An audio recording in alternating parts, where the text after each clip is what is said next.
नमस्कार। देश में प्रतिस्पर्धाओं की कमी नहीं है, ऐसे में प्रतिभागियों की कमी कैसे हो और प्रतिभाशील व्यक्ति की कमी कैसे हो, ये अपने आप में बात रखते हैं। देव संस्कृति, कर्मभूमि और भूमि हिमाचल प्रदेश में आज हम आपको ऐसी शख्सियत से मुलाकात करवाने जा रहे हैं जिन्होंने देश का नाम और अपने प्रदेश हरियाणा का नाम गौरव किया है।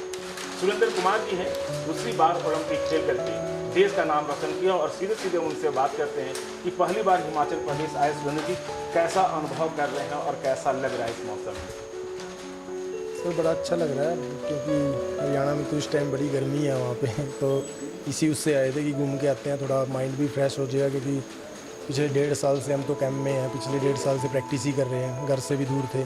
तभी फैमिली में आए जब, तो यार दोस्त हैं सभी की बोले हिमाचल घूम के आते हैं, तो बड़ा अच्छा लग रहा है सर यहाँ पे। चुपके चुपके हिमाचल आकर क्या लगा आपको कि एक ऐसा शख्स जो देश का नाम रोशन किया है, जो प्रदेश का नाम रोशन किया है, ऐसा शख्स चुपके से चला जाए और हिमाचल के लोगों को पता भी ना हो?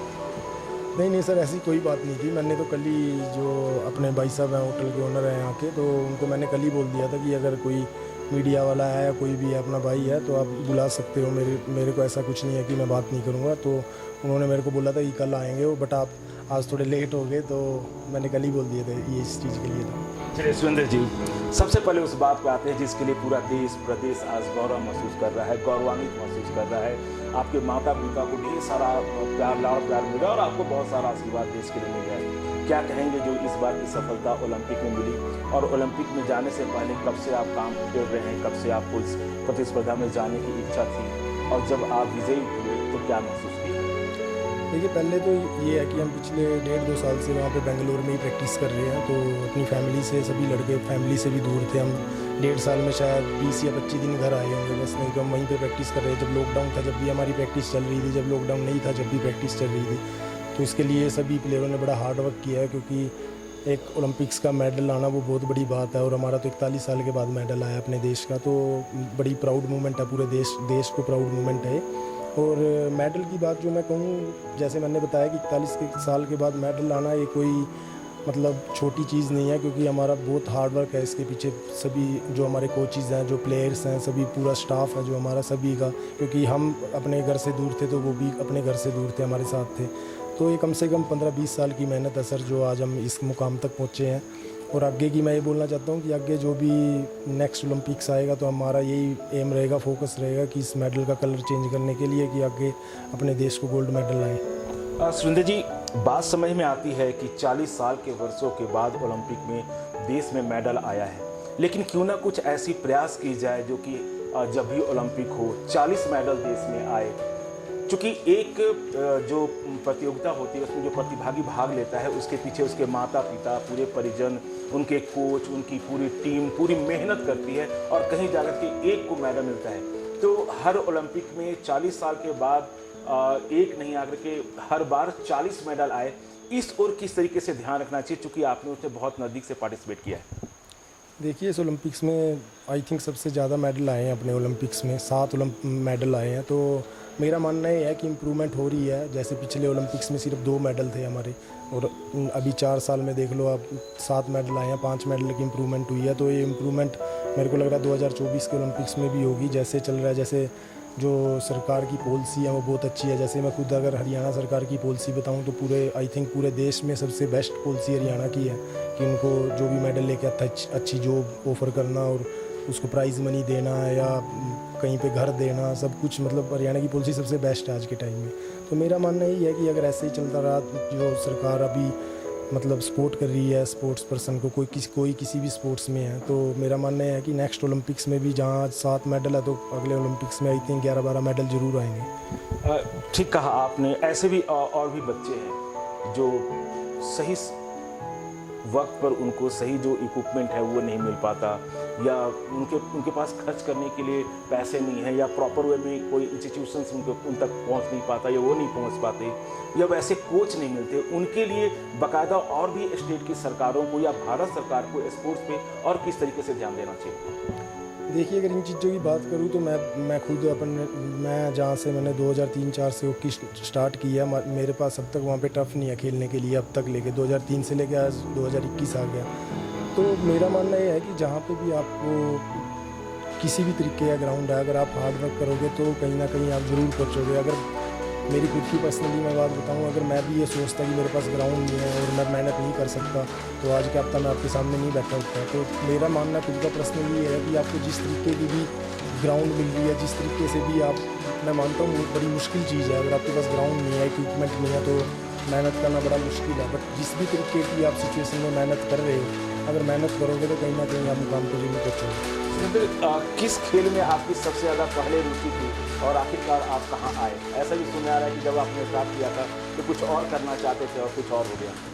देखिए, पहले तो हम सभी यार दोस्त थे जो क्रिकेट खेलते थे, तो हमारे यार दोस्त क्रिकेट वाले जो खेलते थे वो हॉकी में जाना स्टार्ट किया। तो उन्होंने मेरे को बताया वहाँ पे हॉकी भी मिलती है, तो बड़ा मज़ा आता है खेल के। तो मैं वहाँ पे गया, मैंने खेलना स्टार्ट किया। तो जो हमारे ध्यानचंद जी हैं, उनका नाम तो पूरे वर्ल्ड में सब जानते हैं। तो हमें उनका नाम सुना तो मेरे को भी ऐसा लगा कि हम इनके जैसे तो नहीं बन सकते, बट कहीं ना कहीं हम भी यहाँ तक पहुँचने की कोशिश कर सकते हैं। तो मेरे माइंड में भी यही था कि कहीं ना कहीं मैं भी अपने देश को रिप्रेजेंट करूँ। सबसे बड़ी बात होती है किसी स्पोर्ट्स पर्सन के लिए अपने देश को रिप्रेजेंट करना। तो मेरे माइंड में यही था कि मैं भी कहीं ना कहीं अपने देश को रिप्रेजेंट करूँ। तो यही सिलसिला था बस, जिससे मैंने अपनी हॉकी स्टार्ट की। तो हॉकी के करियर में और आपको कहाँ तक जाना है? क्या क्या उड़ान अभी आपके पास अभी बाकी है?